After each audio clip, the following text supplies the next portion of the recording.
Head Harvester Bill Armin here from the West Coast. Hi everybody, this is Steve Caesar, Head Harvester from Human Resources. And Steve's our expert in HR. So he's going to write a book someday, and it's going to be something like, you're not going to believe this one. The stories get worse and worse, everybody. So he just relayed a story with me today, and I want to share it with you today. And these are things that are happening. These are real world. These aren't made up guys. You know, so once upon a time, you're never going to believe this story. How's it go? So landscaper, a guy, a field worker, is on a ride-along mower. He goes on a slope. The lawnmower tips over, falls on him, and it breaks his ankle. Well, it caused his ankle to broke his ankle. So he went to workers' comp. We treated him the right way, and he was on modified duty for about 6 or 7 weeks. While he was on modified duty, doing stuff in the shop, in the yard, in the office, he made serial mistakes. So they actually called me 4 times on this guy and said, can we write him up even though he was on workers' compensation for bad quality of work, punctuality, bad customer service? I said, sure, write him up every time, because it didn't matter if he was on modified duty or not. His job performance in that modified duty still has to be documented, everybody. So they wrote him up 4 times, and then finally his modified duty of 7 weeks ended, and they called me the day it ended and said, can we fire him today? I said, you don't want to fire him the first day back. You don't want to fire anybody on workers' compensation. Why is that?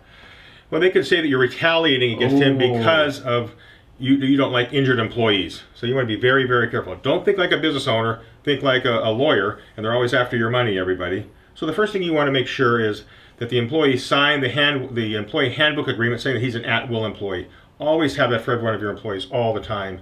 Second, do the performance management, because even though he was on workers' comp, he was still working for your company, and if he wasn't helping you reach your business goals and doing bad quality work, write him up the same. Could you have fired him then? Yes, you could have, because he's at will, but there's an element of risk involved. Gotcha. So you want to treat him like everybody else, even non-injured employees. And then when he comes back from workers' comp, if you fire him that first day, it looks like you are retaliating against him because now his injury is supposedly healed. So my advice was, in a very conservative way, was continue to document him, do the one-on-ones and the performance management meetings. If he screws up again, such that you have to give him another written reprimand, at that point in time, it probably would be easier for you to let him go because he has so many write-ups in his file. But you don't want to be too in a rush to get rid of him.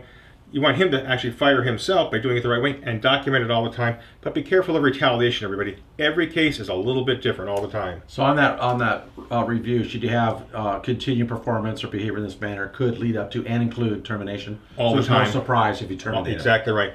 Good point. You always want that to be the contingency on every performance review and performance management plan.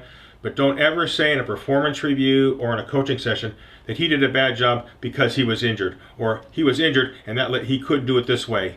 Don't bring up his injury, don't bring up his ethnic status, don't bring up any other issues. Only focus on the behavior in a very objective way, everybody. Don't cloud it for you. Well, thank you, Head Harvester Ed, Steve. Sure, anytime. And we really appreciate that. Where is Harvester Ed? I don't know. You know, over why the bar. He's at the bar. All stuff happen on my class, exactly not his class. Yeah. Oh, he has just as many, doesn't he? Many. Yeah, Steve's a big help here at the organization, the Harvest Group, and he is available. He has virtual HR programs.